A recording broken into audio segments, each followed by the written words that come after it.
With the OnePlus 7 Pro, OnePlus is branching itself up into the ultra-premium flagship bracket. With crazy specs, motorized camera, and internal 10-layer liquid cooling system, and a screen refresh rate that rivals even the gaming phones, it has me intrigued.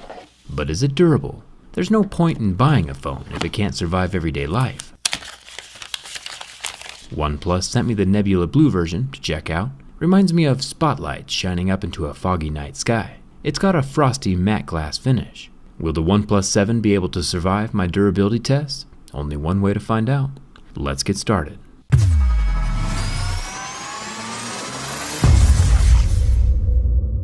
The first thing I noticed out of the box is the minimal bezels, no notch.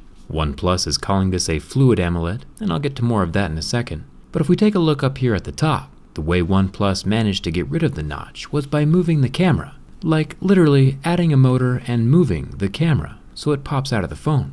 I think it's pretty brilliant. If I push the camera back in manually, I get a little warning on the screen asking me to politely not do such things, and I'll obey for now, but I'll definitely be back. Let's start with the scratch test. With the large screen on the OnePlus 7 Pro, it's even more important that the glass remains scratch-free. My Mospix help me visually see the difference between different types of materials. Normally metal objects won't be able to do any damage to a glass screen.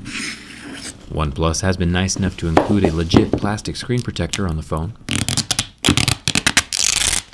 I'll remove that so we can test the actual screen. Flexible AMOLED screens damaged at a level 2, plastic screen scratched at level 3, glass scratches at a 5 or a 6, and sapphire scratches at an 8 or a 9. Looking at the marks made by my Mospix, we can start seeing scratches at a level 6 with deeper grooves at a level 7. Very normal for smartphones these days that are using tempered glass.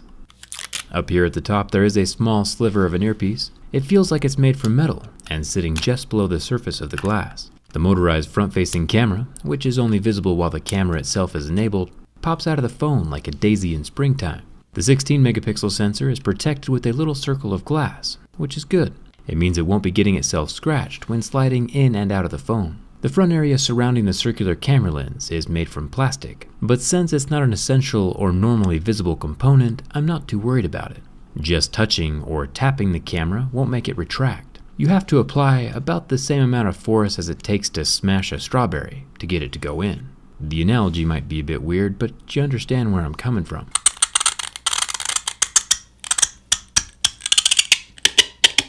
The sides of the Nebula Blue colored OnePlus 7 Pro are made from metal, including the power button and the triple slider, which I'm a fan of. We have the normal mode, vibrate mode, and totally silent mode.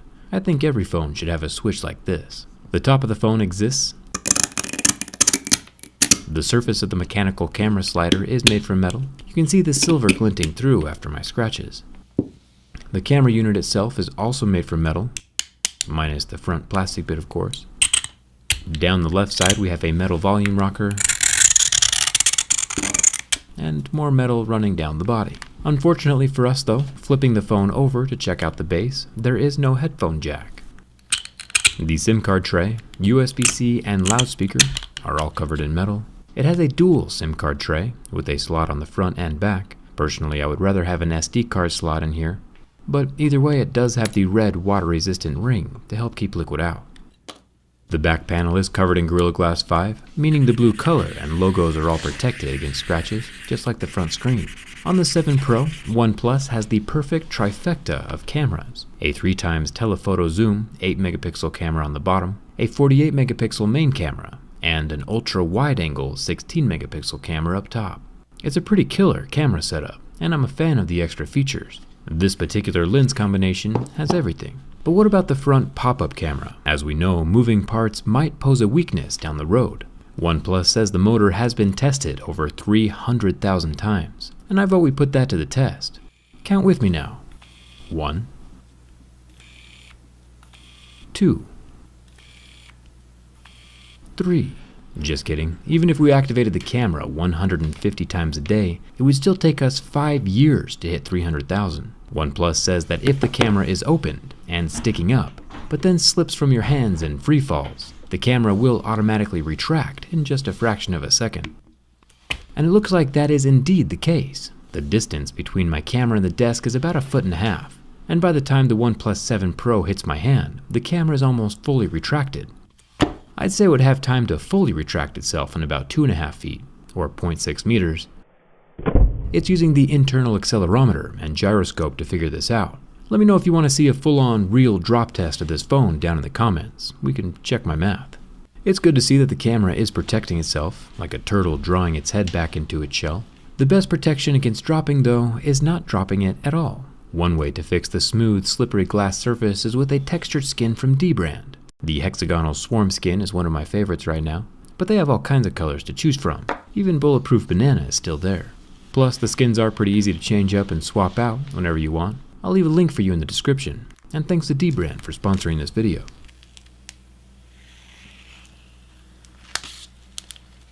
Yeah, the OnePlus 7 has some impressive features, but one of the coolest things about this phone is the display. Most smartphones, like iPhones and Samsung, have a 60 Hz refresh rate, meaning that's how fast new images can load. The OnePlus 7 Pro has a 90 Hz refresh rate. Combined with a 1440p resolution, it's putting itself right in the same ballpark as some of the high-end gaming phones, especially if it has that impressive 10-layer internal heat pipe that OnePlus mentioned. I'll have to take a look at the insides for sure. You might be thinking to yourself, wow, this Jerry guy is talking forever. And you're right, the flame has been in place for a full 50 seconds, with hardly any indication that the phone's been on fire. Normally, we get permanent burn marks after about 20 seconds. I highly recommend you don't take a lighter to your own phone though. It does melt away the oleophobic coating, and I've had a few mothers mad at me for setting a bad example. Don't do this at home, kids. I'm a professional. OnePlus has added an underscreen fingerprint scanner again this year. We can tell it's optical by the green light shining up onto my finger as I set the lock method. I'll take my Deeper Grooves Level 7 pick to the glass, just to make sure the fingerprint can still function when the glass is damaged. And it looks like even with the scratches, the fingerprint scanner can still unlock. Not too shabby. My durability test is not complete without analyzing the structure of the OnePlus 7 Pro. Does the camera slot at the top make it weaker? The only way to find out is with a bend test. When bent from the front, we get a subtle curve, but nothing catastrophic. And flipping the phone over to bend it from the back, we get no glass separation or kinks in the frame. The OnePlus 7 has held up well, and might just be one of my favorite phones so far this year. I'm a sucker for mechanical parts. I think the mechanical camera unit is going to look pretty awesome from the inside. The OnePlus 7 Pro Clear version is going to be epic. Hit that subscribe button, I've got some good videos coming your way. You can see what your phone looks like with the Dbrand skin installed using the link in the description. Come hang out with me on Twitter and Instagram. Thanks a ton for watching, and I'll see you around.